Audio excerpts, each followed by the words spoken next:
그럼 몰과 질량 간의 관계를 알아보도록 할게요. 입자들이 몇 몰 있다. 그러면 그 입자들이 몇 g을 차지하는가 이런 것들을 실제적으로 이제 나타내는 게 몰과 질량 간의 관계를 이제 말하는 건데 지금부터 한번 배워보도록 하겠습니다. 지금 저울에 뭐가 있어요? 오른쪽에 탄소 원자가 있죠. 탄소 원자. 탄소 원자가 몇 개 있대요? 6.02 곱하기 10의 23승계가 있대요. 6.02 곱하기 10의 23승. 많이 봤던 숫자죠? 이 뭐예요? 1몰이죠. 1몰. 결국 탄소 원자가 1몰이 저울의 오른쪽에 쌓여 있다고 가정을 해봅시다. 그럼 지금 저울이 수평이잖아요. 평형을 이룬다는 거는 지금 왼쪽과 오른쪽의 무게가 질량이 동일하다는 소리죠. 그럼 봤더니 왼쪽에 몇 g이래요? 12g이래요. 그럼 탄소 원자 1몰의 질량이 몇 g이다? 12g이다. 근데 탄소 12 어디서 많이 들어보지 않았나요? 그쵸? 탄소의 원자량이 얼마였어요? 탄소의 원자량 10이었죠. 그래서 결국은 어떻게 되냐면 어떤 원소들의 그죠 원자들의 1몰당 질량은 그 원자량에다 실제 g을 붙이면 진짜 질량이 돼요. 그러니까 무슨 소리야? 아까 탄소의 원자량이 우리가 12.0으로 계속 쓰고 있었잖아요. 그럼 탄소 1몰당 질량은 실제로 몇 g이냐면 12g이에요. 그럼 수소는 원자량이 몇이었어요? 1이었죠? 그럼 수소 1몰당 질량은 몇 g? 1g이에요. 그러면 산소 해보자. 산소는 우리가 원자량 몇이었지? 16이었죠? 그럼 산소 1몰당 질량은 몇 g? 16g이에요. 그럼 조금만 더 나가보자. 그럼 산소 0.5몰당 질량은 몇 g일까? 1몰당 질량이 16g이었으니까 0.5몰은 그거의 반이니까 8g이겠죠? 그러면 산소 2몰당 질량은 1몰이 16g이었으니까 2몰은 얘의 2배 해주면 되니까 32g이 되는 거예요. 어렵지 않죠? 그래서 입자에 몰수가 나왔어요. 그러면 1몰당 질량은 그 원자량에다 g 붙여주면 되는 거니까 그걸 가지고 여러분들이 문제를 사용해서 풀어주시면 됩니다. 브랜드를 채우면서 문제를 풀어보도록 하겠어요. 1몰의 질량은 땡땡, 화학식량, 원자량 또는 분자량에 g을 붙이면 돼요. 아까 말했듯이 어떤 원자의 1몰당 질량은 뭐였어요? 즉 원자량에 g 붙이면 돼요. 그럼 어떤 분자의 1몰당 질량은 어떻게 하면 돼? 분자량에다가 g 붙이면 돼요. 이해하시겠어요? 그럼 문제를 풀어보도록 합시다. 물 분자가 2몰이 있을 때 그때의 질량을 구해달래요. 그럼 물 분자 1몰당 질량을 우리가 알아야 되잖아. 그럼 1몰당 질량은 어떻게 얘기를 했어요? 그치, 분자량에다 g 붙이면 된다 그랬죠. 그럼 물 분자의 분자량부터 구하죠. 우리 여러 번 구했긴 했지만 물 분자는 산소 원자 하나랑 수소 원자 두 개로 이루어져 있는데 수소가 1.0이고 산소가 16이니까 물 분자의 분자량은 18.0이죠. 그러면 물 분자의 1몰당 질량은 몇 g이겠어요? 18g인 거예요. 근데 우리가 원하는 문제에서 요구하는 거는 1몰당 질량이 아니라 2몰당 질량이니까 18에다가 뭐 곱해주면 돼요? 그렇죠? 2몰당 질량은 18에 곱하기 2 하면 되죠. 그럼 몇 g? 36g. 그래서 36g이 되는 거지. 그럼 그 밑에 문제 이번에는 물 분자가 54g이 있대요. 그럼 그 안에 들어가 있는 물 분자의 몰수를 구해달래요. 안 어려워요. 물 분자 1몰당 질량 몇 g이었어요? 18g이었어요. 근데 몇 몰 있는지는 모르겠어요. 근데 54g이래요. 그럼 어떻게 해주면 돼요? 겉에 거 곱하고 해서 해주면 되죠. 54를 18로 나누면 얼마겠어? 3몰이죠. 그래서 3몰이 됩니다. 그럼 교과서에 나와 있는 예제와 확인 3번 문제를 지금부터 풀어보도록 하겠습니다. 1번 예제 문제 보자. 메테인이 0.5몰에 있을 때 그때의 메테인의 질량과 그 다음에 이 메테인에 포함되어 있는 수소 원자의 수를 구해달래요. 그럼 먼저 질량부터 구하도록 하겠습니다. 메테인의 1몰당 질량부터 구해야 되겠지. 1몰당 질량은 어떻게 하기로 했어요? 저 분자량에다 g 붙여주라. 그럼 메테인은 분자량부터 구해야 되겠네. 메테인은 탄소 하나랑 수소 몇 개로 이루어져 있어요? 4개. 그럼 얘가 탄소는 원자량이 12, 수소는 원자량이 1.0이니까 다 더하면 16이 되겠죠. 메테인 1몰당 질량은 몇 g? 16g. 근데 지금 1몰이 있는 게 아니라 0.5몰 있죠? 그럼 몇 g이 되겠어요? 8g 맞나요? 그쵸? 그래서 답이 일단 메테인 0.5몰의 질량은 8g이 되는 거죠. 그럼 두 번째로 메테인이 0.5몰 있을 때 그 안에 들어가 있는 수소 원자의 수를 구하래요. 그러면 메테인이 얼마큼 들어가 있대요? 0.5몰이 있대요. 이 공간 안에. 그럼 그 안에 있는 탄소는 몇 몰이 있겠어요? 메테인 분자 하나당 탄소 하나 들어가 있으니까 분자수랑 같으니까 0.5몰이 있을 거고 수소는 분자수의 몇 배? 4배. 그럼 0.5몰 곱하기 4 하면은 몇 몰? 2몰이 들어가 있는 거죠. 그렇죠? 그래서 원자의 수, 개수를 쓰시오 그랬으니까 어떻게 하면 돼요? 2 곱하기 6.02 곱하기 10의 23승계 하면 얼마가 나오겠어요? 12.04 곱하기 10의 23승계로 풀어주시면 되죠. 됐나요? 그 다음 확인 3번은 포도당 9g이 있을 때 거기에 포함되어 있는 포도당의 몰수, 몰을 구해달라. MOL이 몰이죠. 그럼 해봅시다. 9g이 도대체 몇 몰이냐? 이걸 지금 구하라는 거잖아요. 그럼 포도당의 실제적인 질량을 알아볼 수 있는 건 1몰당 질량은 포도당의 분자량인 거죠. 그래서 포도당의 분자량을 지금부터 구해봅시다. 포도당은 탄소 6개랑 수소 12개랑 산소 6개로 이루어져 있어요. 그럼 얘 분자량은 탄소 원자량 곱하기 6에, 그쵸? 수소 원자량 곱하기 12에 산소 원자량 곱하기 6 해주면 되겠죠? 그럼 탄소는 원자량이 12, 수소는 1, 그다음에 산소는 16. 그래서 다 더하면 얼마가 나올까? 더해보시면 180이 나와요. 그러면 포도당 1몰당 질량은 몇 g일까요? 180g인 거예요. 근데 지금 9g이 있대. 몇 몰인지 모르겠는데. 그쵸? 그러면 이제 얘를 계산해주면 어떻게 될까요? 그쵸? 20분의 1몰이 나오겠죠. 그러면 20분의 1몰은 뭐 어떻게 100분의 몇이에요? 100분의 5니까 결국은 0.05몰이 답이 되겠습니다. 앞에서 몰과 질량 간의 관계를 배웠죠. 이제 몰과 기체 부피 간의 관계를 배울 거예요. 이제 몰이 우리가 알다시피 입자를 세는 단위잖아요. 그러니까 결국 입자의 개수와 기체의 부피와의 관계예요. 어떤 관계가 있나 과학자들이 살폈더니 밑에 써 있는 것처럼 이런 관계가 나타났어요. 그러니까 무슨 소리냐면 지금 박스에 이제 여러 가지 종류의 기체들이 있죠. 뭐 예를 들어서 맨 왼쪽에 있는 기체를 뭐 수소 기체라고 하고, 얘를 산소 기체라고 하고, 얘를 이산화탄소 기체라고 하고, 얘를 암모니아 기체로 가정을 해봅시다. 그랬더니 지금 박스가 다 동일한 부피의 박스 안에 들어가 있는 입자의 개수가 다 몇 개예요? 4개예요.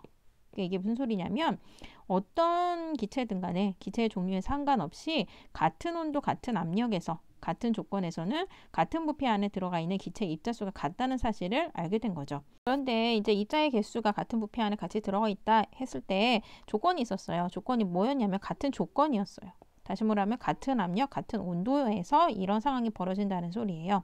그러면 같은 온도, 같은 압력이 왜 필요한 걸까? 왜냐하면 온도랑 압력도 기체 부피에 영향을 주기 때문이에요. 그래서 우리가 문제를 풀 때는 몰과 기체 부피만의 관계예요. 그러니까 몰의 개수에 따라서, 즉 몰이 몇 몰이냐에 따라서 기체 부피가 어떻게 되느냐를 우리가 문제를 풀 건데, 이 부피라는 아이가, 기체의 부피라는 아이가 입자의 개수뿐만이 아니라 압력과 온도의 영향을 받기 때문에 우리가 몰과 기체상의 부피 간의 관계를 알아보기 위해서는 압력과 온도를 일정하게 해줘야 된다는 겁니다. 이해하셨죠? 어쨌든 그런 같은 조건, 같은 압력에서 같은 부피 안에는 기체가 같은 입자수가 들어가 있다는 걸 알게 돼요. 그럼 생각해 봅시다. 어떤 기체든지 1몰당 부피가 어떨까요? 같은 온도, 같은 압력에서. 1몰이라는 거는 6.52 곱하기 10의 23승계죠. 그러니까 이산화탄소의 1몰의 부피랑, 그렇죠? 그 다음에 산소기체의 1몰의 부피랑 수소기체의 1몰의 부피는 같은 온도, 같은 압력에서 다 같다는 의미예요. 그리고 이제 같은 온도, 같은 압력에서 표준 상태라는 게 있어요. 0도씨 1기압. 그래서 0도씨 1기압에서는 어떤 기체든 상관없이 결국 그 1몰당 기체의 부피를 측정을 해보면 22.4리터가 나온다고 합니다. 그럼 앞에서 일단 기체의 부피가 온도, 압력에 영향을 받는다고 배웠으니까 그걸 조금 짚고 넘어가 보도록 하겠습니다. 우리가 이거 다 중학교 때 배웠던 거예요. 일단 외부 압력이 커지면 기체 부피는 어떻게 될까요? 당연히 작아지죠. 그래서 여기 보면은 추가 왼쪽부터 오른쪽으로 갈수록 하나씩 느는데, 추가 하나 있을 때는 외부 압력이 이만큼인데 추가 2개 있으면 외부 압력이 커지고 추가 3개 있으면 외부 압력이 더 커지는 거죠. 그렇죠? 그래서 온도가 같고 안에 입자의 개수가 같을 때 외부 압력이 커지면 부피는 작아지게 돼 있어요. 그래서 실생활에서는 이게 이제 오른쪽 그림이 선생님이 이제 블로그에서 펴온 건데, 어떤 이제 과자 봉지가 있죠. 그래서 왼쪽 그림은 지금 비행기를 타기 전이고 오른쪽에 비행기를 탄 후에 그 과자 봉지의 부피를 지금 비교하자는 거예요. 그래서 왼쪽에는 집에서 찍은 거겠죠. 우리가 알다시피 이제 봉지 안에는 질소기체로 가득 차 있어요. 그래야지 과자가 부스러지지 않기 때문에 이제 소비자가 먹기 전까지. 질소기체가 차 있어서 어느 정도 부풀어 있지만 그래도 약간 여기 구겨져 있는 모습들이 보이죠. 그런데 오른쪽으로 가서 비행기에 갔더니 어떻게 했어요? 빵빵해졌죠. 그 소리는 뭐예요? 이제 비행기가 하늘을 날아오르죠. 그쵸? 날아오르면은 기압이 어떻게 되는지 혹시 알고 있어요? 그렇죠? 하늘 위로 날아갈수록 그렇죠? 기체의 개수가 줄어들어요. 그래서 우리가 높은 산에 올라가면은 막 이제 막 메스껍고 이런 현상들이 나타나는 게 산소의 양이 줄어들기 때문이죠. 그래서 이제 비행기가 하늘로 이렇게 올라가다 보면은 공기의 양이 줄어들어. 공기의 양이라는 거는 이제 공기는 사방으로 움직이면서 어떤 물체를 짓누른단 말이에요. 우리는 느끼지 않지만. 그래서 지표면에서는 1기압으로 모든 물체들을 이렇게 압력을 가하고 있어요. 근데 이제 비행기가 상공으로 올라갔어요. 비행기 같지 않지? 미안해. 그러면 외부에서 가해지는 압력이 어떻게 돼요? 줄어버린다고요. 왜요? 외부의 공기가 줄어들기 때문에. 그러므로 인해서 외부 압력이 작아지니까 과자 봉지가 부푼 거죠. 이해하시죠? 그러면 기체의 온도와 부피와의 관계 이미 다 알고 계셔요. 그렇죠? 입자 개수가 같고 여기 보다시피 외부 압력이 똑같아요. 그럴 때 온도가 올라가면 부피는 어떻게 돼요? 그렇지, 커지죠. 왜냐면 이제 온도라는 거는 에너지예요. 그래서 선생님이 옛날에 얘기한 적이 있겠지만 우리 녹는 점, 끓는 점 얘기하면서 어쨌든 외부에서 에너지가 가해지면 분자들이 그 에너지를 흡수한단 말이에요. 흡수하면 얘네들의 움직임이 어떻게 돼요? 엄청 활발해져요. 그럼 온도가 올라가면서 얘네들의 움직임이 활발해지면서 벽면을 더 센 속도로 치겠죠. 치다 보니까 밖으로 밀리면서 부피가 커지게 되는 거죠. 그래서 이제 생활에서는 우리가 뭐 타본 친구도 있고 안 타본 친구도 있지만 이 열기구가 어떤 식으로 운영이 돼요. 이제 여기에 점화기가 있어요. 점화기. 그렇죠? 그래서 불을 점화시켜서 이 안에 있는 공기를 데워주게 돼요. 데워주면서 얘네들이 부피가 커지면서 밀도가 작아지면서 하늘 위로 뜨게 되는 게 그 관계인 거죠. 그럼 이제 몰과 기체 부피와의 관계를 정리해 보도록 할게요. 앞에서 얘기를 했지만 같은 온도, 같은 압력에서 같은 공간 안에, 같은 부피 안에 들어가는 입자의 개수는 기체의 종류에 상관없이 동일하다. 그래서 이제 정리를 하면 어떤 기체든 종류에 상관없이 표준 상태에서, 평균 상태라는 건 0도씨 1기압이죠. 0도씨 1기압에서 1몰당 차지하는 부피는 22.4리터라는 거를 잊지 마세요. 프린트를 채워보면서 문제를 풀어봅시다. 같은 온도와 압력에서 같은 부피의 기체 속에는 기체의 종류에 관계없이 어떤 분자가 들어가 있다? 그렇죠. 같은 수의 분자가 들어가 있다. 그럼 기체 1몰의 부피는 땡땡 표준 상태, 다시 말하면 0도씨 1기압에서 모든 기체 1몰의 부피는 몇 리터였다? 22.4리터였죠. 그럼 이제 바로 문제를 풀어봅시다. 0도씨 1기압이라는 건 표준 상태에서 산소의 질량이 64g이 있대요. 그때 산소의 부피를 구하라고 하는데 우리가 지금 다루고 있는 건 기체의 개수와 부피와의 상관관계였잖아요. 근데 문제에서 지금 질량으로 주어졌죠. 그러니까 이 질량을 산소의 기체 개수로 변화시켜야 되지. 다시 말하면 산소 질량이 64g일 때 이때의 산소는 몇 몰인가를 우리가 계산을 해내면 되겠죠. 그럼 산소 1몰당 질량은 어떻게 했었어요? 그치, 산소의 분자량에 그램 붙이면 됐죠. 그럼 산소라는 애가 지금 산소 원자 두 개로 이루어져 있는 거잖아. 산소 기체가. 그쵸? 근데 산소의 원자량이 16이었으니까 얼마예요? 32가 산소 기체의 분자량이에요. 그럼 산소 기체 1몰당 질량은 32g이 되겠죠. 근데 몇 몰인지 있는지 모르겠으나 현재 주어진 값이 64g이네요. 64g은 32g의 2배니까 결국은 산소의 질량이 64g일 때는 그 안에 산소는 2몰 들어가 있는 거네. 그럼 그때 산소의 부피를 구해달래요. 표준 상태에서. 그쵸? 그럼 표준 상태 1몰당 부피가 얼마였어요? 22.4리터였죠? 근데 지금 산소 기체가 2몰 있으니까 그쵸? 몰수가 증가하면 그거에서 비례만큼 부피도 증가하는 거예요. 그래서 44.8리터인 거예요.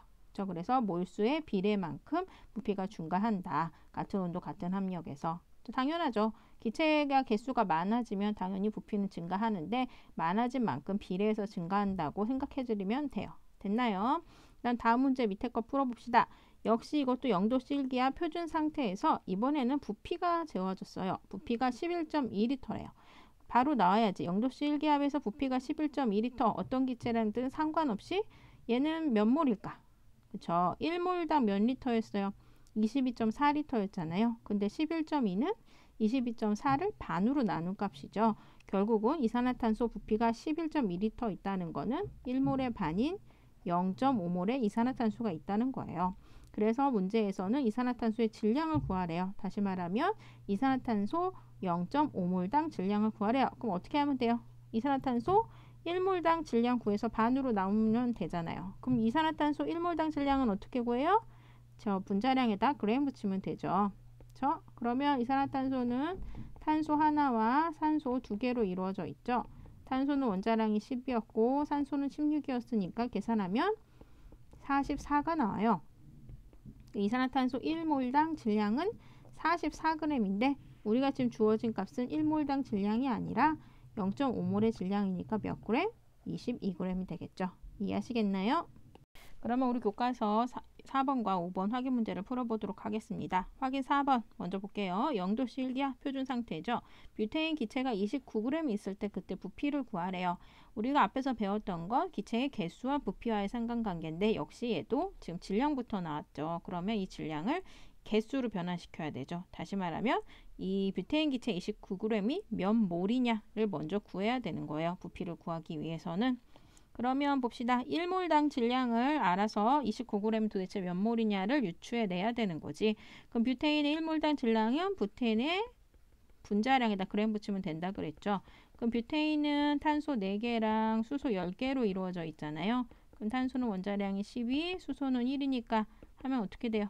48. 그렇죠? 그리고 10이죠. 그러면 58.0 나오나요? 됐나요? 그럼 뷰테인의 1몰당 질량이 몇 그램? 58g인데 지금 58g이 있는 게 아니라 문제에서는 29g이 있는 거네. 그럼 29g은 58에 얼마예요? 반이죠. 그래서 결국은 뷰테인은 0.5몰 있는 거예요.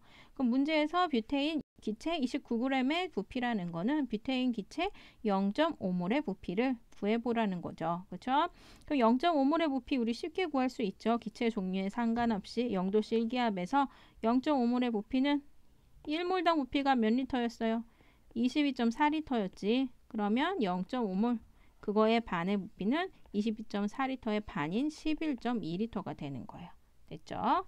그 다음에 두 번째 문제 풀어봅시다. 0도씨 일기압 역시 표준 상태에서 어떤 기체의 밀도가 1.25g per 리터래요. 이 기체의 분자량을 구해보래요. 그럼 이제 여기서 우리가 가정을 해야 될 게 뭐냐면 일단 밀도라는 것부터 알아보도록 할게요. 밀도가 뭐예요? 지금 이 기체의 밀도가 1.25g per 리터라는 거잖아. 그럼 밀도는 뭐예요? 이 단위만 보고 유추할 수 있어요. g은 뭐예요? 그죠? 질량이죠. 그다음 리터는 부피. 그래서 밀도라는 건 부피분의 질량을 뜻하는 거예요.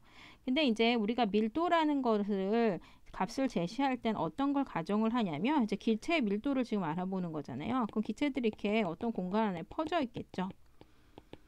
그렇죠? 퍼져 있어서 이 공간 안에 이제 일정한 부피 안에 들어간 기체의 질량을 일단 밀도라고 하는데 뭐를 가정을 하냐면 밀도를 우리가 기체의 밀도는 이 공간 안에 있는 기체의 밀도나 아니면 공간을 좀 더 크게 잡아요.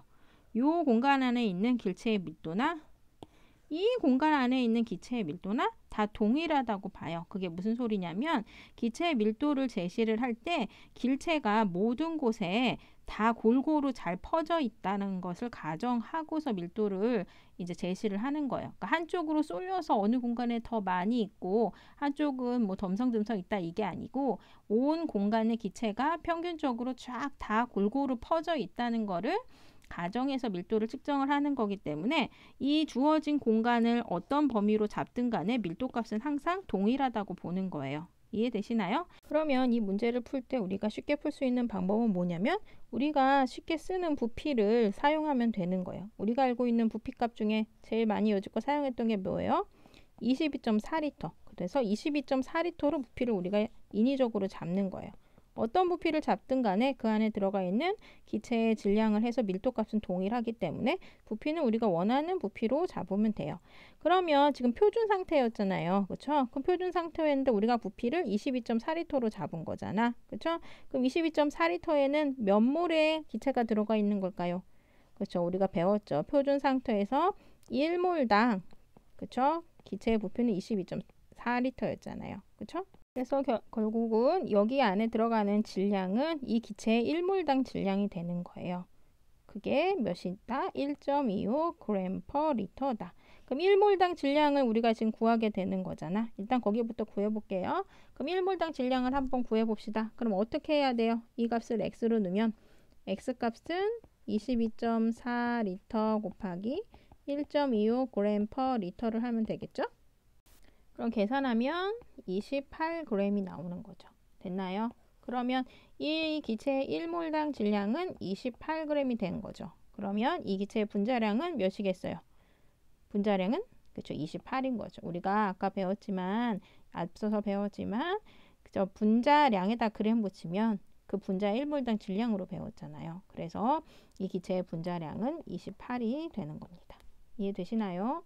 화학 반응식 만들기에 대해서 알아보도록 하겠습니다. 화학 반응식이라는 건 뭐냐면 이제 물질이 화학 반응을 일으켜서 변화를 일으키게 되면 반응하기 전의 물질과 반응 후의 물질이 달라지게 되겠죠. 그래서 반응하기 전의 물질이 어떤 물질들이었고 반응 끝나고 물질들이 어떤 물질인지 이것들을 정리해 놓은 게 화학 반응식이에요. 그래서 지금 그림에 보이는 게 뭐냐면 탄산칼슘과 염화수소가 반응을 해서 염화칼슘, 물, 이산화탄소를 만들었다는 거를 반응식이긴 반응식인데 그냥 그림의 모형으로 간단하게 그려준 거예요. 여기서 잠깐 살펴보면 지금 화살표가 있죠. 화살표. 그쵸? 그래서 화살표를 중심으로 왼쪽에 있는 애들이 반응하기 전의 물질이고 그 다음에 오른쪽에 있는 애들이 반응 후의 물질들이에요. 뭐 그거는 어렵지 않죠? 그렇죠? 그래서 반응하기 전에 물질들이 몇 개냐면 2개가 있는 거고 반응 끝나고 물질이 이 2개의 물질이 반응을 해서 3개의 물질로 바뀐 거죠. 이해되시나요? 그리고 또 하나 알아줄 건 뭐냐면 이 보시면 반응 전과 후에 이 각 원소들의 개수는 변하지 않아요. 그게 무슨 소리냐면 탄산칼슘을 지금 몇 개의 지금 모형으로 동그라미로 나타냈냐면 1개, 2개, 3개, 4개, 5개의 동그라미로 나타낸 거잖아요. 근데 지금 빨간 동그라미가 몇 개예요? 3개잖아요. 이게 아마 산소일 거예요. 그럼 반응하기 전에 탄산칼슘과 염화수소를 딱 봤을 때 빨간 동그라미인 산소가 몇 개 있어요? 1개, 2개, 3개 있죠.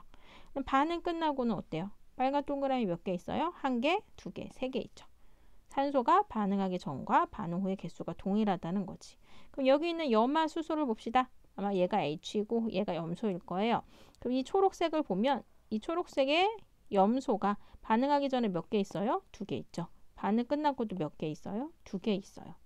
이해되시나요? 그래서 하나 알아둘 건 뭐냐면 반응하기 전과 반응 후에 어떤 원자가 개수가 막 새로 막 늘어난다거나 아니면 있던 원자의 개수가 줄어든다거나 이런 거는 이라 알 수가 없어요. 자연계에서. 그런 건 마법이지. 그쵸? 마법도 솔직히 약간 트릭이잖아요. 그쵸?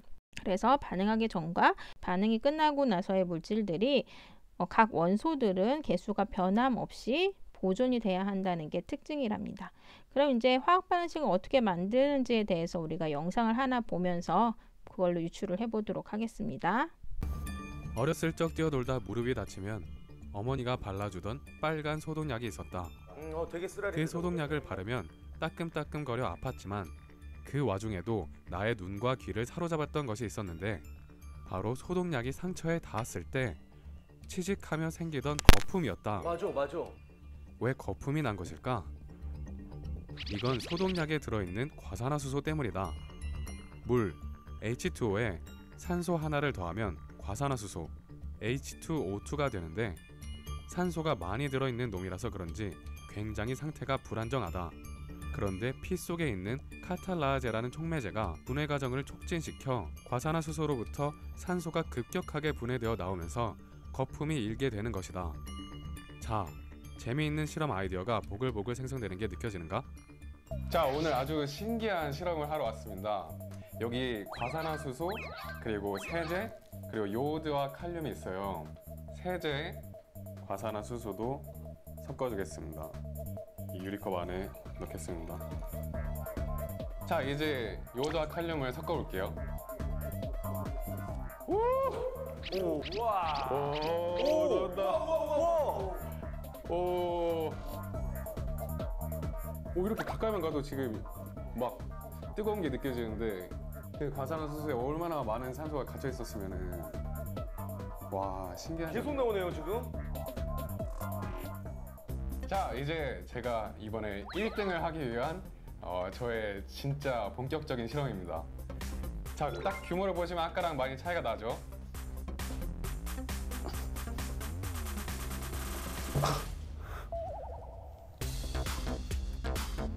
너무 속는 거 아니야?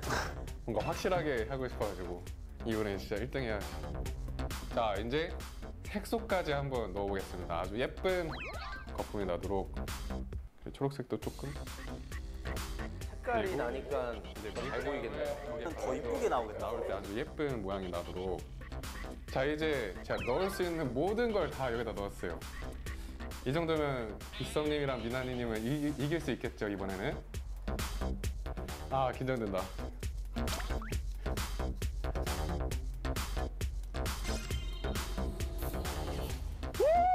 우와, 깜짝이야. 뭐야?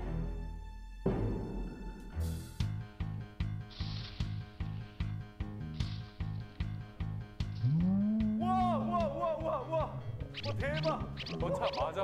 와, 순간적으로 사람 못 말렸어. 예뻐 싶지요. 이게 뭐 이렇게 빨리 나와. 와, 열 나오는 거 보이세요? 우와, 이게 뭐 살아 움직이는 것 같아.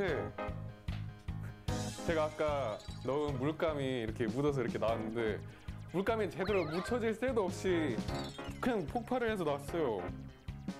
액체 상태의 과산화수소의 부피는 작은 편인데 이는 분자들이 서로 잡아당기며 가까이 붙어있기 때문이다. 그런데 이 상태에서 산소가 분해되면 기체 상태로 변하게 되는데 이때 기체 분자끼리는 서로 멀리 떨어져 활발하게 움직이게 되면서 부피가 수천 배로 급격히 늘어나게 된다. 와, 저거 어떻게 해요? 그래서 어디까지 1리터도 늘어나는 채 거야? 되지 않는 이 작은 용액이 이렇게 커져버린 것이다. 미나니 빗썸. 방금 봤던 영상 실험을 정리해 보도록 할게요. 제목이 뭐였어요? 과산화수소 분해 반응이었죠. 그래서 과산화수소 분해 반응 됐나요? 실험 진행이 어떻게 됐었냐면 플라스크에 과산화수소를 넣었고, 그쵸? 그 다음에 거기에다 뭘 넣었어요? 그쵸? 세제를 넣었죠. 세제. 세제의 역할을 한번 생각해 보셨나요? 그쵸? 그 다음에 뭐를 넣었어요? 색소를 여기서 이제 물감 같은 거를 이런 데다가 묻혀가지고 우리 눈에 보기 쉽게 만들었고, 마지막으로 뭐를 넣었을까요? 그쵸? 요오드와 칼륨이라는 걸 넣어줬죠. 그치? 여기서 요오드와 칼륨이 했던 역할은 뭐냐면 촉매 역할을 했던 거예요. 그러니까 촉매는 혹시 들어본 적 있어요? 그쵸? 반응하기 전과 반응 후에 이 촉매라는 물질은 변화가 없어요. 아까 얘기했지만 화학 반응이 일어났다는 건 반응하기 전에 물질이 다른 물질로 변화돼야지 그게 화학 반응이 일어난 건데, 촉매라는 아이는 반응하기 전과 후에 변화가 없어요. 그래서 얘는 반응물에도 들어가지 않고 그다음 생성물, 따로 새로 만들어진 생성물에도 포함되지 않아요. 단지 촉매의 역할은 반응이 빨리 진행되게끔 또는 반응이 느리게 진행되게끔 해주는 그런 도움의 역할을 하는 아이예요. 그래서 다시 말하면 과산화수소 분해 반응에서 촉매인 요오드와 칼륨은 과산화수소 분해가 빠르게 될 수 있도록 도와주는 역할을 했던 거예요. 됐나요? 그랬더니 무슨 일이 일어났어요? 그쵸? 막 거품이 막 사정없이 막 쌓였었잖아요. 그쵸? 이렇게.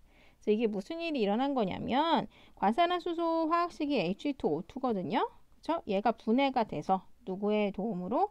요오드와 칼륨의 도움으로 분해가 돼서 뭐가 만들어진 거였냐면, 일단 아까 영상을 뭐 다시 돌려서 보면 알겠지만 따뜻하다 그랬잖아요. 따뜻하면서 막 김 같은 게 막 위로 올라오거든요. 그래서 물이 나와요. 분해가 되면서. 또 하나 아까 뭐가 나온다 그랬어요? 산소가 나와요. 산소가. 그래서 원래 이 실험을 선생님이 학교에서 앞에서 시범 실험으로 여지껏 했었어요. 근데 요새 이제 코로나고 뭐 이래가지고 좀 상황이 여의치 않아서 영상으로만 대체를 한 건데, 어쨌건 과산화수소를 분해하면 물과 그 다음에 산소 기체가 나오는 거예요. 그래서 거품이 나왔던 이유는 뭐예요? 세제를 넣었던 이유는 뭐였고, 설명했었지만 앞에 영상에서 이게 과산화수소가 분해되면서 이제 산소 기체가 나오게 되면서 그 거품이 했던 게 뭐예요? 산소 기체를 잡아주는 역할을 했던 거예요. 우리가 비눗방울 불 때 바람 후 불면 비눗방울이 이렇게 부풀잖아요. 그것처럼 과산화수소가 분해되면서 나오는 산소가 세제 안에 들어갔고, 세제 안에서 얘네들이 기체로 바람처럼 역할을 하면서 세제가 부풀도록 도와준 거겠죠.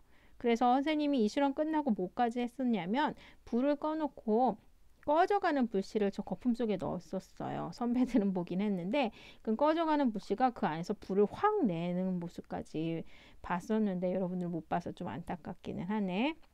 그래서 그 안에 산소 기체가 있다는 것까지 이제 확인을 했었답니다. 그럼 얘네를 가지고 이제 화학 반응식을 써야 되는 거지. 그렇죠? 그러면 이 실험에서 반응물과 생성물부터 구분해 봅시다. 일단 반응하기 전에 물질은 뭐예요? 그렇죠? 과산화수소고, 생성물. 반응 끝나고 나온 물질들을 생성물이라 그러는데 생성물은 물과 산소 기체가 되는 거죠.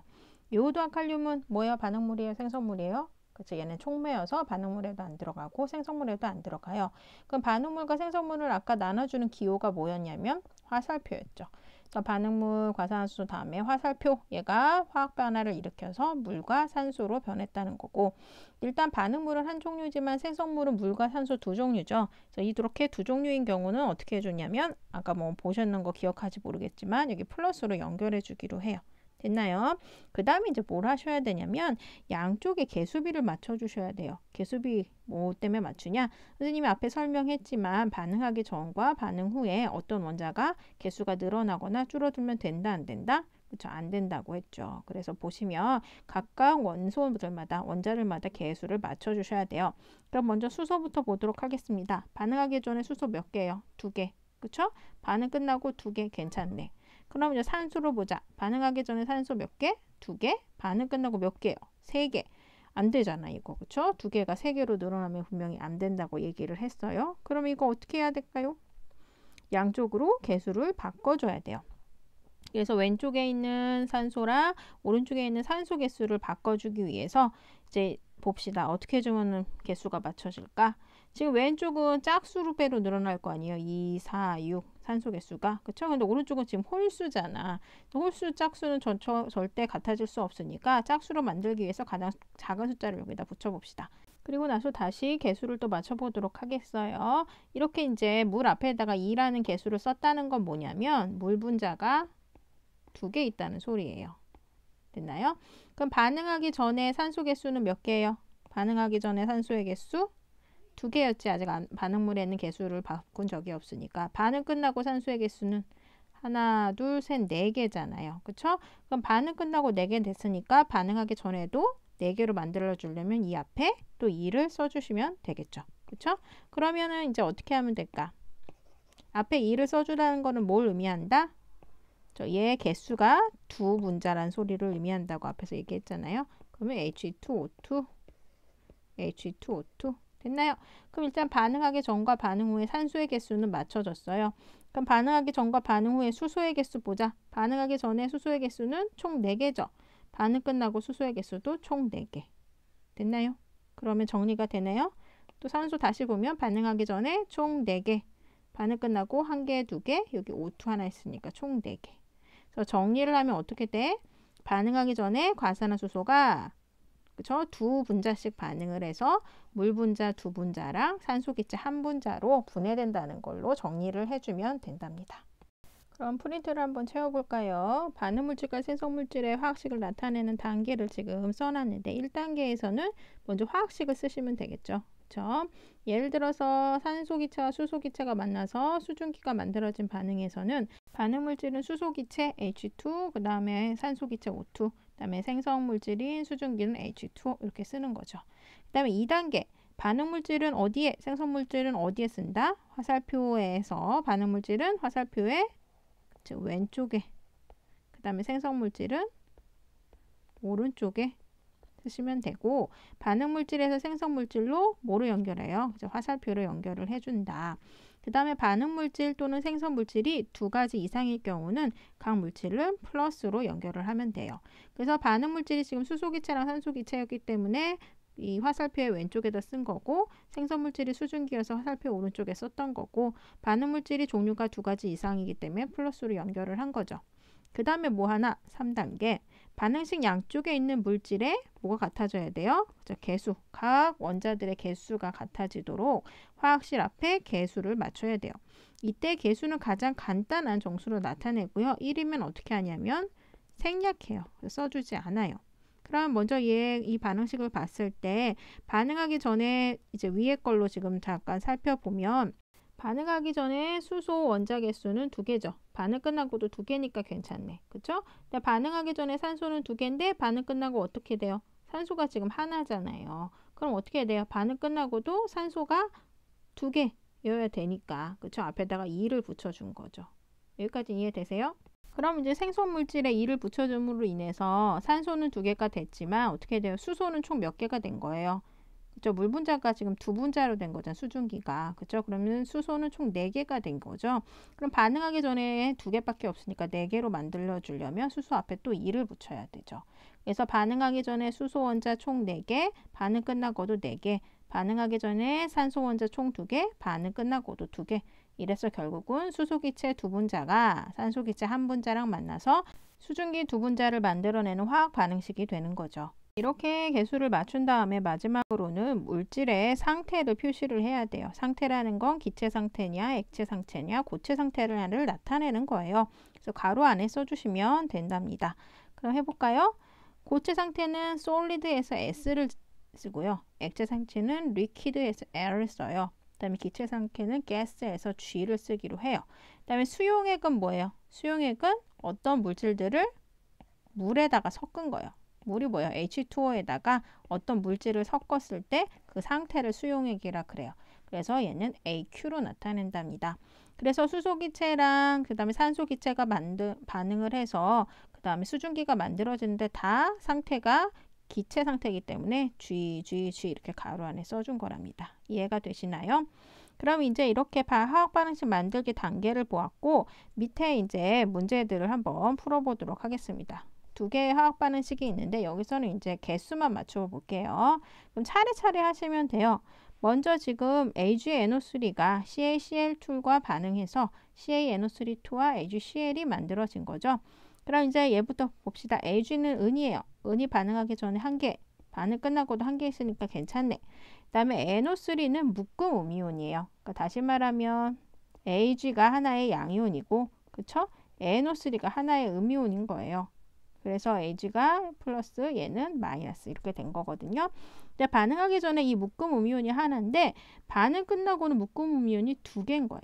선생님 이 가로가 뭐예요? 이렇게 물어보시는 분들이 있는데 이거는 나중에 이온 결합에서 배울 거긴 한데 지금 잠깐 설명을 하자면 지금 이 물질은 칼슘과 그 다음에 NO3라는 묶음 음이온이 화학 결합을 하는 건데 지금 화학식을 이렇게 쓴 거잖아요. 이온의 화학식은 어떻게 나타내기로 했지? 양이온과 음이온의 결합 비율로 나타낸 거예요. 다시 말하면 칼슘 양이온 하나랑 NO3 묶음 음이온이 몇 대 몇으로 결합되어 있는 거냐면 1대 2로 결합되어 있는 거예요. 그럼 선생님 왜 굳이 가로를 치세요? 왜냐면 이 음이온이 묶음 음이온이기 때문에 만약에 CA가 CL이랑 결합하는 경우는 1대 2 그래서 CaCl2라고 이렇게 가로를 쓰진 않아요. 근데 지금 NO3는 원자 1개가 음이온이 아니고 질소에 산소 3개가 달라붙은 묶음 음이온인 거잖아요. 그쵸? 그래서 이런 경우는 어떻게 해줘야 되냐면 지금 칼슘 양이온 하나당 NO3 마이너스 음이온 2개가 결합을 해야 되는데 1대 2라 그래서 이렇게 괄호를 안 쓰고 NO3 2 이렇게 써버리면 이거 무슨 일이 일어나? 칼슘 하나당 질소 하나당 산소 32개잖아요. 근데 그게 아니고 이 묶음 음이온이 1대 2로 결합을 해줬다라는 걸 나타내기 때문에 꼭 가로를 쓰셔야 된다는 거죠. 뭐 이건 뒤에 가서 다시 설명할 테니까 그때 알아보고 어쨌건 묶음 음이온인 NO3가 반응하기 전에는 하나 있는데 반응 끝나고는 2개 있잖아요. 그러면 2개로 만들어줘야지. 그러면 이게 앞으로 2를 쓰는 바람에 은도 2개로 늘어났으니까 은의 개수도 맞춰주려면 이 앞에 2를 써줘야 되겠죠. 됐나요? 그다음에 반응하기 전에 칼슘 하나, 반응 끝나고 하나니까 괜찮고 반응하기 전에 염소 2개, 반응 끝나고 이 앞에 2가 붙었으니까 염소 2개. 그럼 이제 화학식이 완성된 거죠. 다시 점검을 하면 은 반응하기 전에 반응 끝나고도 2개. 그 다음에 NO3 음이온 반응하기 전에 2개, 반응 끝나고도 2개. 칼슘 하나, 반응 끝나고도 하나. 그 다음에 염소 2개, 반응 끝나고도 2개. 이러면 화학 반응식 완성. 밑에 망가니즈 반응하기 전에 하나, 끝나고 하나. 괜찮죠? 산소 반응하기 전에 2개, 끝나고 하나밖에 없나요? 그죠? 하나밖에 없죠? 그럼 어떻게 해줘야 돼요? 2개로 만들어줘야지. 그쵸? 그럼 반응하기 전에 수소 하나인데 반응 끝나고 몇 개예요? 총 4개니까 여기다 4 붙여주고 반응하기 전에 염소 총 4개인데 반응 끝나고 여기 2개, 2개 하면 총 4개죠. 그럼 다시 확인. 망가니즈 하나 반응하기가 전에 끝나고 하나. 반응하기 전에 산소 2개, 끝나고 2개. 수소 반응하기 전에 4개, 반응 끝나고 4개. 반응하기 전에 염소 4개, 반응 끝나고 2개, 2개, 4개. 그쵸? 그래서 얘 1개당 얘 4개가 반응해서 얘 하나, 얘 2개, 얘 하나를 만들게 되는 거죠. 이해되시나요?